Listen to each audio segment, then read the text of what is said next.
advise them growing up. Shanto Curry and Daquan Joseph was named to the all-tournament team, while Makai Nesbitt was named MVP. The first game, we didn't play rough, so coach had to talk to us again.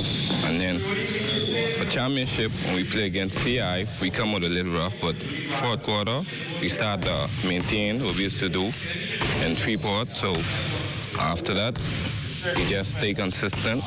What I saw is a lot more ball movement, a lot more growth for my teammates.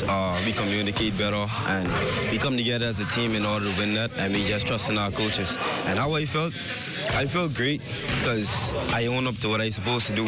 I have matured as a basketball player, how I felt.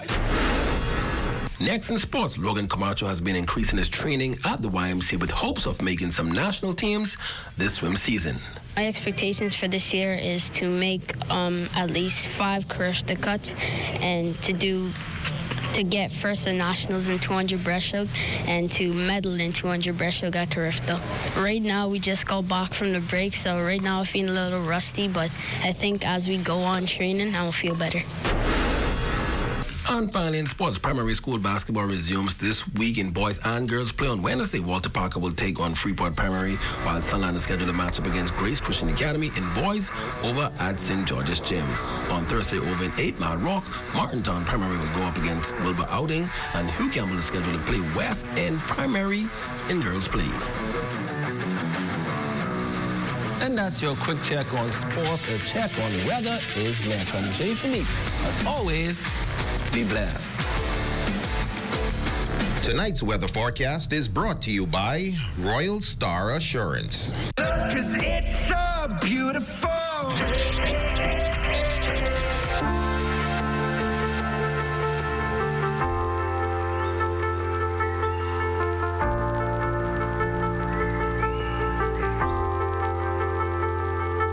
Let's swim Bahamas, bring water hazards to an end. Let's swim Bahamas.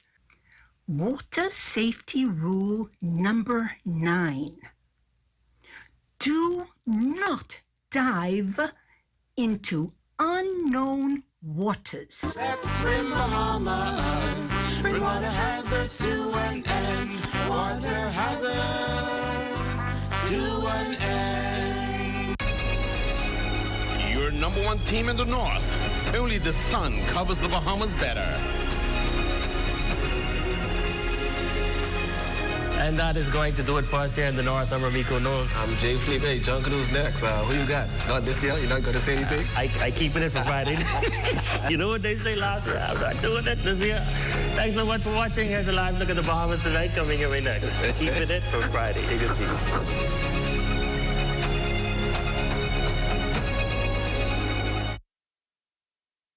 ZNS News is brought to you by the new BTC. Fiber is here. Faster, stronger, more reliable. Together, we are unstoppable. Switch today. On our broadcast this Tuesday night, in just a few hours, the long-awaited Boundaries Commission report will be tabled in Parliament. A preview of expected changes here tonight. No candidate yet, but a PLP meeting for the Southern Shores constituency seat turns heated last night.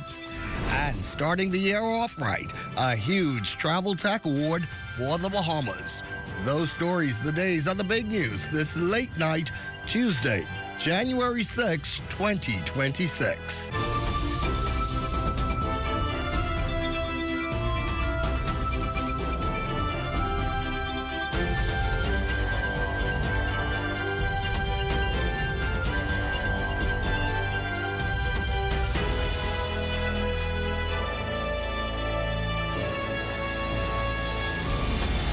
The Bahamas tonight at 11. The final word starts now.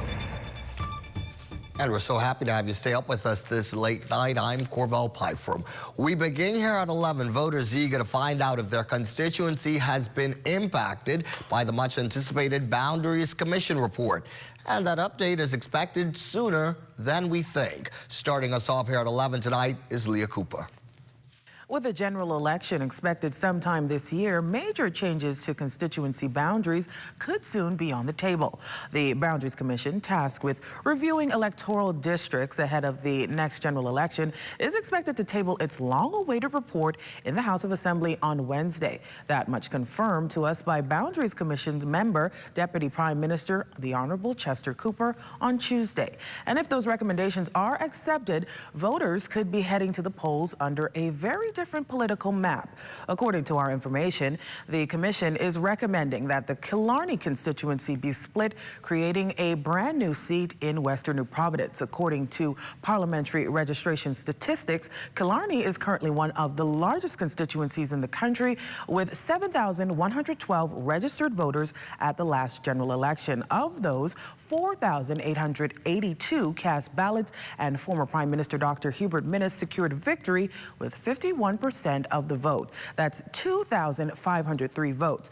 But that may not be the only shakeup. We're also told the report proposes combining Bimini and the Berry Islands into a single constituency, removing them from their current groupings with West Grand Bahama and North Andros, respectively. Meanwhile, on New Providence, one polling division is expected to be shifted from Freetown to St. Anne's. Before the change, Freetown had roughly 4,836 registered voters, while St. Anne's stood at 5,416 as of January 2nd, 2026. After the transfer, Freetown would reportedly drop to about 4,400 voters, with St. Anne's climbing to nearly 6,000. These developments follow comments made in November 2024 when Prime Minister the Honorable Philip Davis advised Parliament that the Boundaries Commission could begin its deliberations in early December of that year. The commission is chaired by House Speaker Patricia DeVoe. Its members include Deputy Prime Minister Chester Cooper, Health Minister Dr. Michael Darville, St. Barnabas MP Shannon Cartwright, and Justice Gregory Hilton. If approved, these recommendations could reshape the political battlefield just months before Bahamians return to the polls. ZNS News will continue to follow this developing story. For the Bahamas Tonight, I'm Leah Cooper. And as Leo reported, we expect that Boundaries Commission's report to be tabled in the House of Assembly tomorrow. Here's now to another story that a lot of people are talking about. Members of the Progressive Liberal Party's Southern Shores Constituency Association met behind closed doors Monday night to decide who will carry its banner in the next general election. And everyone had something to say. Desmond Saunders tells us more tonight. A closed-door meeting at the Progressive Liberal Party headquarters stretching nearly 4 hours as Southern Shores constituents gathered to signal who they believe should become the party's candidate for the constituency. The seat is currently held by Leroy Major, but attention is now focused on two leading contenders, businessman and Progressive Liberal Party Deputy Chairman Obi Roberts and veteran broadcaster and ZNS General Manager Clint Watson. Your support lies with Clint Watson, true leader, a man of vision. Party insiders say Monday's event was only an opinion poll, not a final decision. Still, there appeared to be visible support for Clint Watson inside the room. Clint Watson is one who I have seen advocated for Bahamians in general, be it on using the ZNS media, social media, and even going out helping those who are in need. So I can vouch for Clint Watson. Some constituents, however, raised concerns, suggesting the process was not fully open or transparent, claiming not everyone who wanted to participate was allowed to cast their opinion. Despite the criticism, Watson says his focus remains on the people and unity. Candidates committee, I stand with you all and look at the two candidates, line them up, and you will see who's the best man by the resume on himself against whoever. Clint Watson is the right choice to lead Southern Shores. Businessman and deputy chairman of the party, Obi Roberts, also has strong backing within the party, with supporters pointing to his experience and mentorship. I am supporting Mr. Roberts, Obi Roberts. I'm supporting him because he has been a stern leadership within the party. He has mentored many young persons, including myself, within this party. PLP Chairman Fred Mitchell attended the meeting but declined to comment afterward. Outside party headquarters, tensions briefly flared as supporters from both camps exchanged heated words. The next move now rests with the PLP Candidates Committee, which will make the final decision. Whoever is nominated will face Coalition of Independence candidate Kirk Farrington and Free National Movement candidate Denderly Penn Mackey in the general election. And after the dust has settled, officials say the Progressive Liberal Party will remain unified heading into the 2026 general election. Here, the party's headquarters, Farrington Road, Desmond Saunders, The Bahamas Tonight. Thank you, Desmond. A series of new measures, including enhanced residence verification, biometric identity verification, and penalties for false declarations have been added to the new biometric voters cards. According to the Parliamentary Registration Department, the new reforms will simplify the voter experience while protecting the electoral system. Officials confirmed that biometric voters are set to be distributed during the first quarter of this year. Parliamentary Commissioner Harrison Thompson confirmed those cards will be distributed soon. The biometric cards are still on track to be introduced. We had one or two slight delays, but we are hoping and praying that by the February, the latest, we'll be able to start issuing those cards out. But Thompson admits that there hasn't been as much excitement surrounding the biometric voters cards as the department would have hoped. I think there's a lack of PR, and we accept responsibility for that. And we hope to rev up the public relations this month. We started in December. You might have seen some ads and stuff going forward to get the public enthused about it because it's really to enhance our system. We want to stay on the cutting edge of technology and everything else. The Bahamas has led in terms of parliamentary elections in the Caribbean for many years, and we don't want to drop below the standard that has been set. To some other news here at 11, recent incidents of newborn babies abandoned is forcing Social Services Department officials to address a plethora of issues, from postpartum, mental health, and community programs, all designed to support a rise in cases of hopelessness and depression. We hear more tonight from Lloyd Allen. The issue of infant abandonment has made its way to national headlines in recent weeks, with officials reporting just last month an infant found in the trunk of a vehicle here in the Pinewood Gardens community. And back in October, a similar case involving an incident in the Marshall Road area. Well, the Minister of Social Services, the Honorable Miles LaRota, says as this is a vexing problem for the nation, all efforts are being made to address this issue from a holistic perspective. There's an investigation that is going on, and I don't want to preempt any of that. Social Services is doing their report, so is the police, and so we wait for the report. While both infants survived, Minister LaRota confirms there are some that aren't as fortunate. There was another infant who passed over the past few days. I spoke with the mother yesterday, who is going through a tough time, quite understandably. Pointing to the rise in child abandonment and responses across social media on the issue, he encourages the public to learn the facts before moving to judgment. We have young people having kids. You have people in stressful situations. We have mothers who are going through various depression, postpartum, whether it be from financial or having kids or other areas. So we have to provide a support system for individuals going through their various battles. A safe surrender option, also known as a Moses Law, where offenders don't face penalties similar to other cases, the minister says that consideration is being made, but adds community involvement makes the biggest difference. A lot of times it is not even the laws, it's really the enforcement of the laws. A lot of the information that comes through social services come from family members, come from neighbors. And so the public plays its part. We could try to minimize these things from happening. We don't live in utopia where everything goes well. The reality is we have to maximize those laws we have on the books. We have to have programs, extensive programs, including, and I say this all the time, and sometimes, I get criticized for it, we don't pay enough attention to mental health. Meantime, the public is encouraged to report all cases of suspected child neglect or endangerment to authorities. For the Bahamas Tonight, I'm Lloyd Allen. To the classroom here tonight at 11. Teacher shortages continue to impact schools all across the country. Education officials claim efforts to fill vacancies continue with recruitment and staffing initiatives underway to address the growing need. Amaya Moss tells us more. Director of Education Dominique McCartney-Russell is seeking to reassure parents and educators as concerns over teacher shortages continue to surface in classrooms across the country. She says the Ministry of Education is actively reviewing applications as part of the recruitment process as officials work to fill the gaps within the system. This year we've started early. In fact, we started in December to identify the needs for the 2026-2027 year. And so we're hoping that the early start will assist us in ensuring that we could support our schools as best we can. But as I indicated, it is a bureaucracy. And as a result of the bureaucracy, we work with what we have.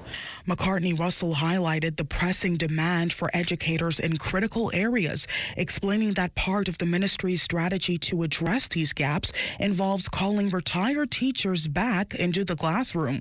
She urged new applicants to remain patient, noting the ministry carefully reviews placements and strategically fill vacancies, and every step is aimed at strengthening schools and ensure students are positioned to excel academically. You know, sometimes the teacher who may be available may not necessarily be the discipline that we need. Right now we need language arts teachers, we need a few math teachers, physical education teachers, performing arts teachers, and so there are some needs that are, more urgent than others.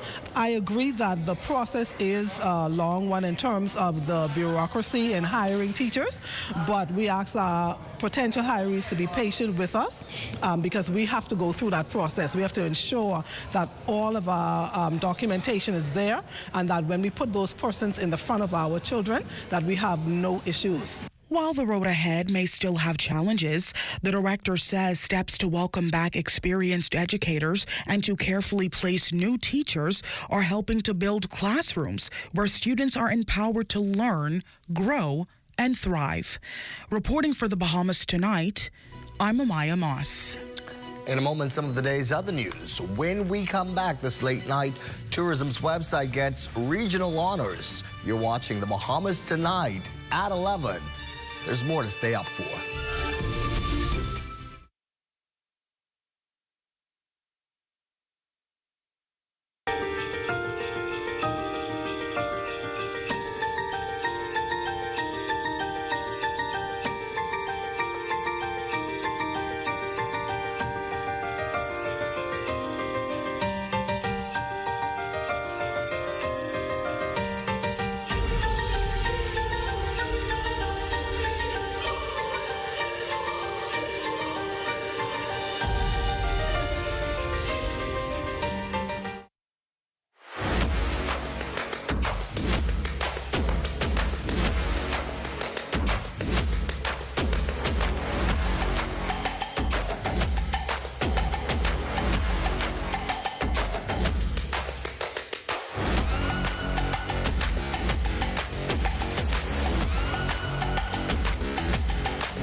Sweet and spicy, marinated right, tossed with chili.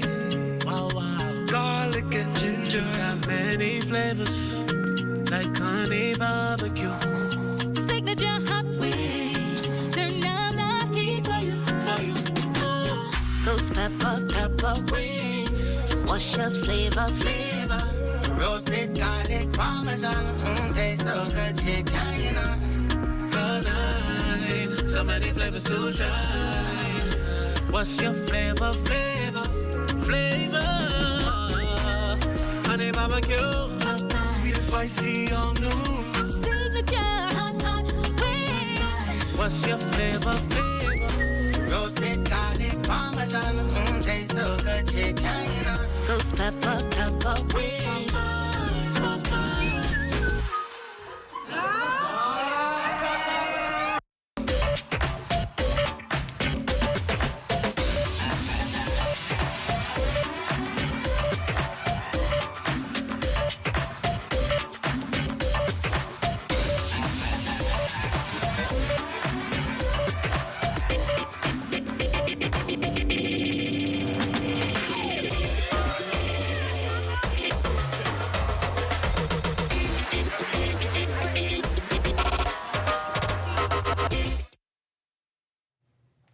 We continue here this late night with news from our #1 industry. We've got some good news tonight for domestic travelers to the Family Islands as several airport development projects are nearing completion.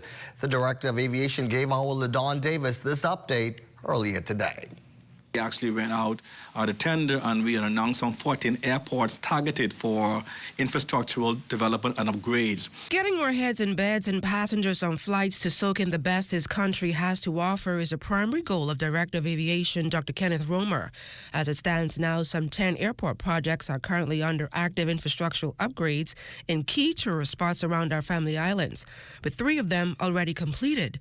Dr. Romer verifies there's been an increase in the number of airports receiving a much-needed facelift. The 14 airports have now increased to over 19 airports. So right now, for context, we would have completed the airport in Great Harbor Key, both the air side and the land side. We would have completed the airport again in Ragged Island. I'm very, very pleased that Maguana Airport is completed. Now, we anticipate the commissioning of that airport within the next 30 to 60 days. Maguana Airport, a wonderful facility. You will see that Bimini Airport will be completed in the first quarter of next year. In addition to that, we've already attracted for the first time American Airlines will do the inaugural flight into Bimini on the 14th of February. The aviation director boasts that the bustling island of Exuma is also poised to benefit as work to improve seat capacity and visitor arrivals are a must. We go to Exuma. Right now, the Exuma International Airport is going to seat about 400 passengers. We also have a new air traffic control tower. We are completing now the remediation to the air side. So we are progressing very well with the Exuma Airport. In addition to that, you know that at the airports in Black Point, airside, as we speak right now, are ongoing. We have also work about to commence now for Farmers Key and also Stanley Key. The same can be said over on Cat Island, where the roof is now visible at the Arthurstown Airport Terminal, and 50+% of the airport in Newby Cat Island is complete. Dr. Romer says visitors traveling in and out of the airport will enjoy a solarized experience. And let's not forget that North Eleuthera residents will be able to enjoy one of the largest airports this country has to offer pretty soon. For the Bahamas Tonight, I'm LaDon Davis. And more good news tonight. The Ministry of Tourism Investments and Aviation's official website, Bahamas.com, was named the Caribbean's Best Tourism Authority website 2025 at the 5th Annual World Travel Tech Awards. The prestigious accolade was announced at a gala ceremony in Bahrain, celebrating excellence in travel technology and recognizing platforms that are now redefining how destinations connect with the world. Bahamas.com beat out a distinguished regional shortlist that included the Antigua and Barbuda Tourism Authority, Experience Turks and Caicos, the St. Lucia Tourism Authority, visitbarbados.org, and visitjamaica.com, placing the Bahamas at the forefront of a highly competitive field of Caribbean tourism leaders. Consolidated Water making a donation to strengthen the Royal Bahamas Police Force Dependents Trust as it safeguards the future of young people. When a police officer is injured or loses their life in the line of duty, the emotional and financial impact reverberates far beyond the uniform. Their children suddenly faced with profound loss or the long-term incapacitation of a parent often bear the deepest burden. And so the fund exists to ensure that these children are not left behind by providing critical support such as tuition, school allowances, and assistance across primary, secondary, and tertiary educational levels. Good news indeed. The Bahamas Tonight at 11 turns to sports next this Tuesday night. I'm Ajal with a preview of what's ahead. Coach Yo and the Lady Rabs play a top 25 thriller. Details of that story and more coming up in sports.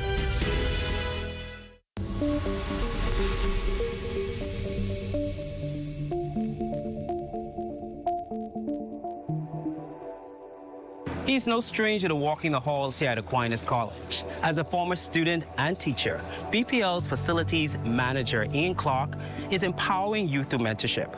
Let's meet a man behind the power who is building for better while shaping the future of our young men. I was just reading a couple of days ago about emotional intelligence. And what does emotional intelligence look like? What does emotional intelligence even mean?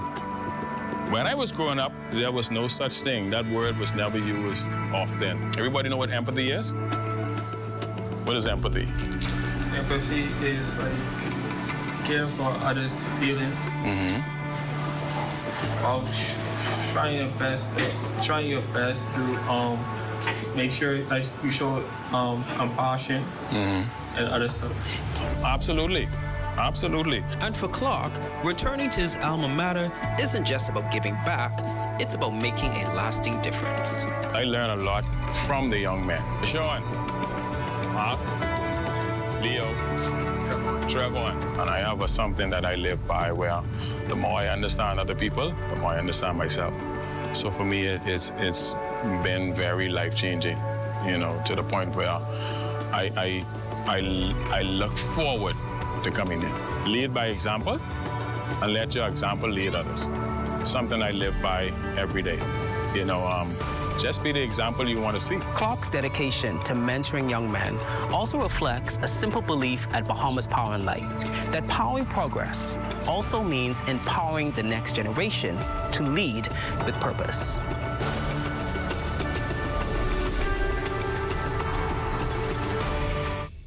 It's a Holy Frosty Christmas, and Wendy's and Coke is bringing the chill. This year, when you upgrade any Wendy's combo to a large, you can instantly win big with the Upgrade and Win Christmas giveaway.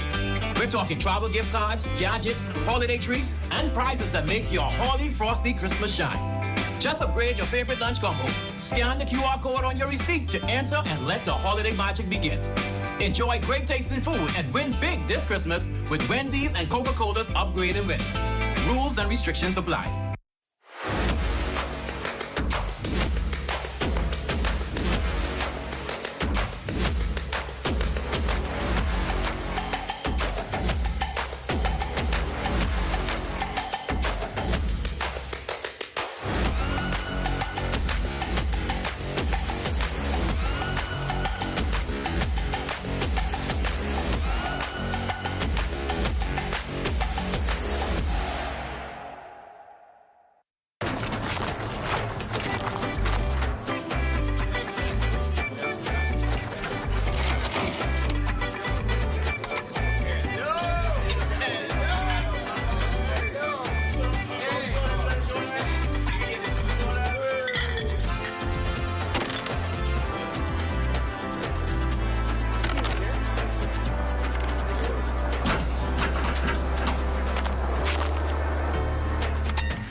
One day I told my grandpa, show me what being a Bahamian is all about, and I'll show the Bahamas to the world.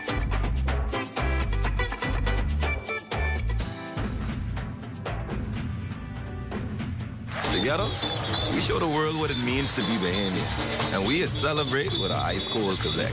More than a bear, it's the spirit of the Bahamas. Click, it's in our hands.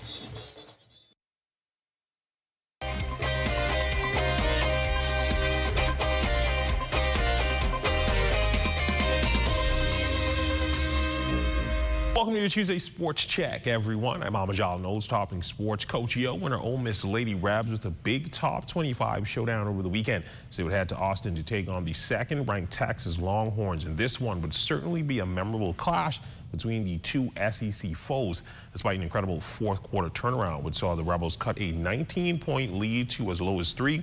Texas would have a 15-point lead entering the final quarter of action, but a vicious effort from Cody McMahon catapulted the Rebels to nearly completing the comeback. But when the buzzer would sound, it would see Texas escape with the 67-64 win, remain unblemished on the year. As for Coach Yo and the Lady Rebs, they would fall to 14-3 on the season and 500 in SEC play. But my team has no quit and no fight, and so the margin of error when you play a team like Texas is this small. And so that quarter, that's the game. You know, we tried to make it up. We tried to make it up with our 24-12 quarter in the fourth, but it just wasn't enough because, I mean, that's why it was a three-point game, you know? It wouldn't have been enough. Had we even made the second quarter a little bit better, then maybe we take the lead and maybe we could come out with the win. But that's a numbers game, and our team just doesn't have any quit. So on hoops, another thriller, this time over in the association, as BJ Edgecombe and the Philadelphia 76ers welcoming a very shorthanded Denver Nuggets squad into town. BJ would stuff the stat sheet last night as he would finish with 17 points, including 5 triples, along with 8 rebounds, 9 assists, 2 blocks, and 2 steals across 42 minutes of game time.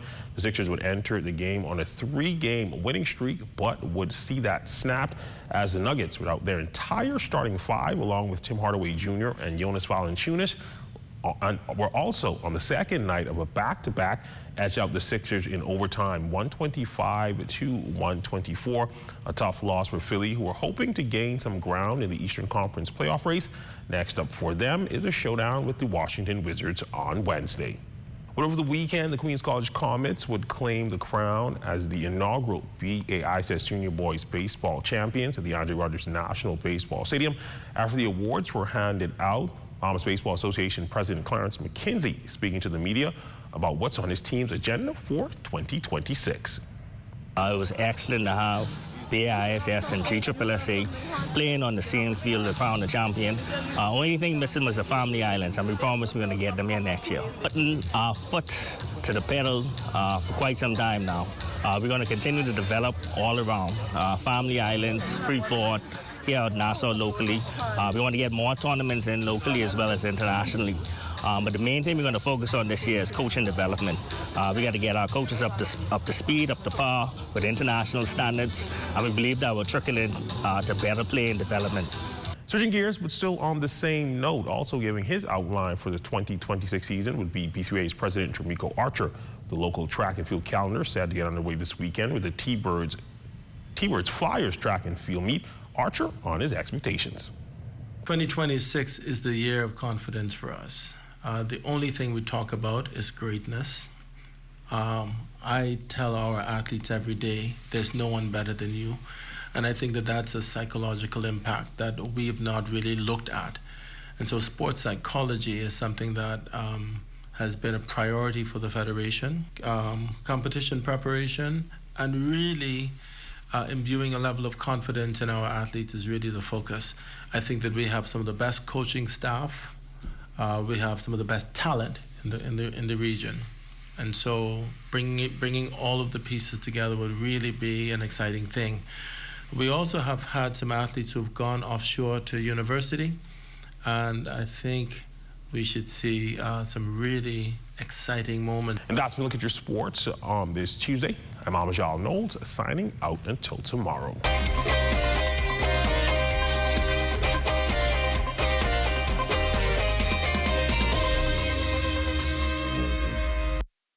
Fashion was something that I've always loved. I always, as a child, loved to see women just impeccably dressed. But my thing was drawing the looks and mixing colors, and fashion was in my blood. My name is Dr. Jillian Curry Williams, and I'm the designer for Remilda Rose Designs. What sets me apart, that I pay attention to detail. Like, I have an eye for detail. I pay attention to the construction of my garment. I want to make sure that when my garment is completed, that you can wear that on the wrong side or the right side because it's impeccably made. I put my personality into my passion. Well, the fabric of hope was inspired by my father. My father had cancer, and I would go with him to treatments and seeing everybody just look despondent and dreary.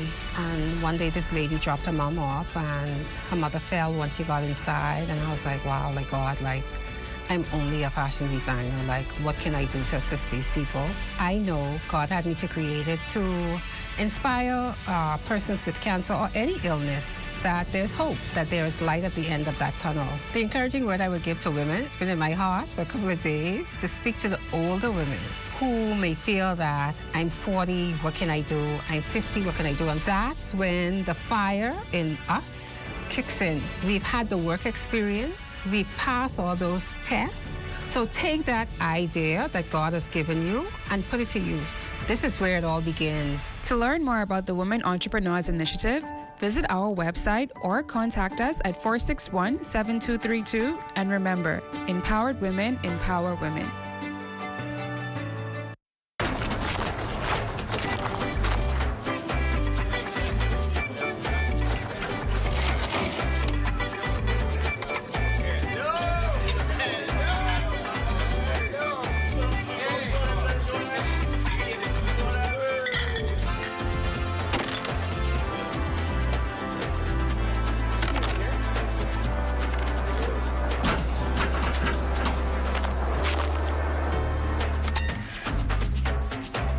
One day I told my grandpa, show me what being a Bahamian is all about, and I'll show the Bahamas to the world.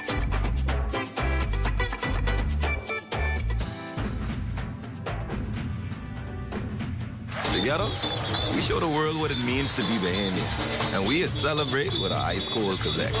More than a bear, it's the spirit of the Bahamas. Click. It's in our hands. Let's say hello now to Chief Meteorologist Basil Dean, who's here with our late night weather forecast. Good evening, Basil. Good evening, Carl. We have a frontal troughing just to the north of the Bahamas, and that could trigger 1 or 2 brief passing showers in the vicinity of Grand Bahama and North Abaco. Elsewhere, high pressure is in control, and that will ensure that we enjoy some nice stable conditions over the next several days, which will take us right through the weekend. And your temperatures around the islands this evening: Marsh, Abaco, 70 degrees. Grand Toll, Key, 68. Freeport, Grand Bahama, also at 68 degrees. The Berry Islands, 74. Alistown, Bimini, 77 degrees. 74 in Harper Island. Rock Sound, Eleuthera, 71 degrees. Also, Otterstown, Cat Island, reporting 71. 75 in Black Point, Exuma. Also, Kemp's Bay, South Andros, and Fresh Creek in Central Andros at 75. And then we pick up some 71s in San Salvador and Rum Key. Georgetown, Exuma, a couple of degrees warmer at 74 degrees. 76 in Ragged Island. Clownstown, Long Island, Crooked Island, Betsy Bay, McWanna, 75. Ackland, 75. Matthew Tiny, Nagua, 79. And Turks and Caicos Islands at 75 degrees.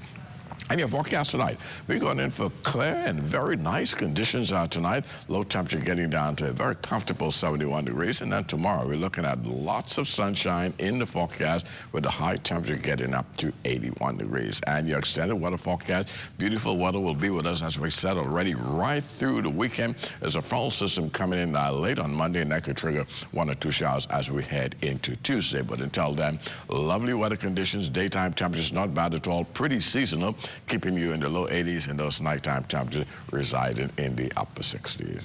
Cover.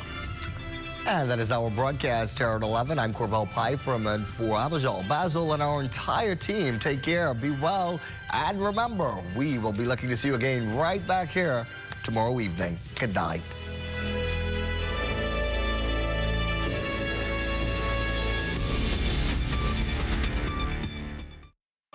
At Harold One, I'm Ted Jervis, and this is ZNS.